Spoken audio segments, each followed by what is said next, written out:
In the harsh winter of 1875 Montana, Elizabeth Harper and her 2 children barely survived on their crumbling homestead. One stormy evening, a dying cowboy, bleeding from bullet wounds, collapsed at their door. Despite their scarcity, Elizabeth dragged him inside, tended his wounds with herbs, and shared their last stew. Her kindness would transform not just the stranger's life, but her family's destiny. What secret did this cowboy carry? Elizabeth knelt before the family Bible, tracing entries, births, marriages, and Samuel's death certificate, fresh from 4 months ago. The worn Bible matched their struggling homestead.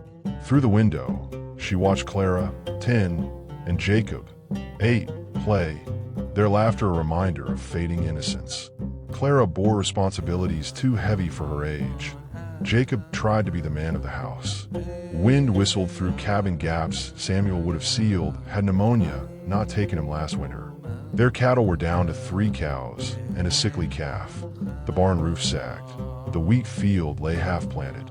Elizabeth had sold Samuel's tools and her mother's locket, but money barely covered needs.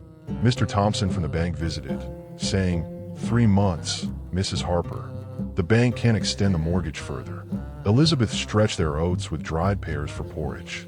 Clara brought 3 eggs, her face too serious. "They're good ones, Mama." Elizabeth smiled, hiding her hunger, giving the children larger portions. Jacob burst in with kindling. "Found dry wood, Mama." His determination echoed Samuel's, stirring pride and sorrow. "Well done," she said, noting his 2 short sleeves. Clara said, "Mrs. Larson will pay me for sewing after chores." Elizabeth's throat tightened. Her children shouldn't work so young, but survival demanded it. "Don't neglect your studies," she said. Samuel valued education. After breakfast, Clara and Jacob walked to the schoolhouse, their patched clothes no match for their pride. Alone, Elizabeth's tears fell. "Samuel, how do I do this without you?" 3 months to save their home, a miracle needed. She wiped her eyes and faced another day of relentless work. A storm hit before dusk, wind rattling shutters. Elizabeth stored 3 beets and greens when Jacob shouted, "Mama, come quick." She followed him to the wheat field where Clara stared at a crumpled man, blood staining his fine shirt. His dead chestnut stallion bore silver spurs. "He's breathing," Clara whispered. "We can't leave him." Elizabeth agreed, despite their lack. Jacob stoked the fire. "Clara, help me." The man's pulse was weak, his clothes wealthy, his face refined but pained. "What happened?" Clara asked. "Nothing good," Elizabeth said, noting powder burns on his shirt. "They got him inside." Clara, herb box. Jacob, rags and water. The wound was clean but ugly. Scars on his body hinted at a violent past. A silver pocket watch read, "To E.H. with eternal love, Catherine." He'd been loved. They tended him through the night. Clara changing compresses, Jacob stoking the fire. His fever brought mutterings. "Catherine, forgive me. The papers must," Elizabeth soothed. "You're safe." At dawn, his fever broke. She sent the children to bed and stayed by him. His green eyes opened, clear. "You saved my life," he said gently. "Rest now," Elizabeth replied, feeling their lives shift. Over 2 days, Elizabeth sent the children to school, but they were preoccupied. Jacob found a wanted poster of men terrorizing ranches. "Maybe they shot him," he whispered at dinner. "Maybe he's running," Clara added. Elizabeth wondered too. The stranger's clothes spoke of wealth, his scars of violence. He muttered about the Circle M ranch, called for Catherine, and tensed as if reaching for weapons. Lucid, he was courteous, refusing broth. "I can't take your children's food." "Nonsense," Elizabeth said. "You need strength." On the 3rd morning, his fever gone, he said, "Your children are well-mannered. You've done well." "They've grown up too fast," Elizabeth replied. "Times are hard. We manage," she said, pride flaring. "We don't want charity, Mr. Edward Henry," he said, smiling. "I believe in paying debts." Clara burst in. "Mama, riders." Edward tensed. "Hide the children. Say you've seen no one." Elizabeth moved him to the back room as horses approached. 3 rough men arrived, the leader saying, "Looking for a tall, well-dressed friend." Elizabeth stood firm. "Haven't seen him." I don't allow strange men near my children." They left, and she sagged, trembling. That evening, Elizabeth confronted Edward with tea. Those men weren't friends. "No," he admitted, handing her a deed for the Circle M ranch. "I own it. Those men work for Victor Grayson, who wants my land. His wound was Grayson's doing." "Why tell me? You risked everything for a stranger," Edward said. "You deserve the truth and my protection." "We didn't help for payment," Elizabeth said. "Edward, please," he softened. "I know. That's why I want to help." Jacob appeared, clutching Samuel's wooden horse. Edward gave him a carved horse. "This was Shadow, my friend. Can you care for it?" Jacob nodded, eyes bright. Elizabeth's tears pricked, recalling Samuel's carvings.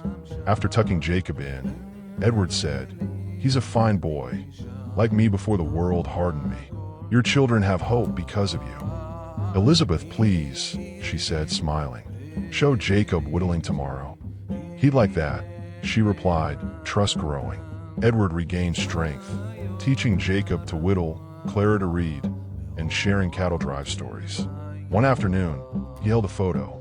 "Catherine, my wife," he said, "died 8 years ago with our unborn child. I built the Circle M for her." Elizabeth shared, "Samuel built this cabin, every nail a promise." "How'd you meet?" "At a barn raising. He saw my hands' new work." Edward nodded. "Your children's strength comes from you." Their shared grief connected them. Clara returned, proud of her arithmetic. Edward taught her cattle percentages, warming the cabin. On the porch, Edward said, "I'd forgotten family. Thank you." They stood in silence, a coyote's call echoing. When Edward was fit to ride, he placed an envelope on the table. "I've settled your mortgage." Elizabeth protested. "You had no right." "Not charity, Elizabeth. An investment," he said, offering a partnership. "Her land could graze stock with improvements. You get a wage and profits." "What?" "Your strength and dignity," he said. He gave her a strong box with banknotes and credit papers. "This is business. Read the contract." Clara asked, "Can we fix the barn?" Edward smiled. "If your mother agrees." Elizabeth said, "I'll think on it." He nodded. 3 days. 3 weeks later, a new barn rose. Edward said, "This place had good bones." Gossip swirled, but he dismissed it. People who haven't struggled judge. Clara and Jacob loved their new horses, learning to ride. Planned showrooms for them. "It's too much," Elizabeth said. "Not compared to what you've given me," Edward replied. At the festival, their full cellar and Clara's ribbon marked their fortune. Mrs. Larson offered the quilting circle. "Accept," Edward urged. "They'll see your grace." Watching the children ride, he said, their talent was waiting to wake. Quiet moments grew, touches, glances. He asked to escort them to the festival. "We'd be honored," Elizabeth smiled. A storm hit, Edward shouting, "Storm cellar." They secured horses, but a lightning-struck beam splintered. Edward saved Jacob, but was injured. Elizabeth and the children braced the beam with their practiced pulley system. The barn held, and they reached the cellar as the tornado hit. Elizabeth checked Edward's shoulder, bruised, not dislocated. "You gave us tools to protect ourselves," she said. Clara added, "Being prepared beats fear." Jacob said, "Family takes care of each other." They emerged to a standing barn, their unity proven. Elizabeth found Edward's journal, revealing his pain and hope. "Read it," he said. He wrote of Catherine's death, his solitude, and their family's awakening. "She'd have loved you," he said. "Tell me about her," Elizabeth urged. "She loved morning glories for daily beauty." He confessed, "I love you and the children. I've been afraid, but I love you," Elizabeth replied. His journal told their story of healing, her heart's walls crumbling. Snow fell, blanketing the Morning Glory Ranch. Edward taught weather signs. The Andersons, homeless after a fire, moved in. Clara and Jacob shared rooms, understanding shared blessings. Edward gave Elizabeth a journal. "Write your story." A letter from Grayson threatened their family. Edward shared their past partnership and his evidence. When men watched the school, Sheriff Daniels escorted the children. Edward gave evidence, and they secured the homestead. Grayson's men set the pasture ablaze. but the family defended the fortified barn. Jacob's irrigation idea saved the house. Double M hands turned the tide. The barn stood, their family unbreakable. During Edward's recovery, Clara and Jacob gave him Samuel's ring in a carved box. Dad would approve, Clara said. Edward proposed, and Elizabeth accepted. Adoption papers offered the Harrison name, honoring Collins. Spring brought wedding plans, morning glory sprouting. The ceremony was simple, Edward vowing to the children with engraved watches. Then to Elizabeth. The barn became a festive hall, the community celebrating. A year later, Elizabeth dots and dashes in Elizabeth's journal, pregnant with their child. Elizabeth wrote at the Morning Glory Ranch.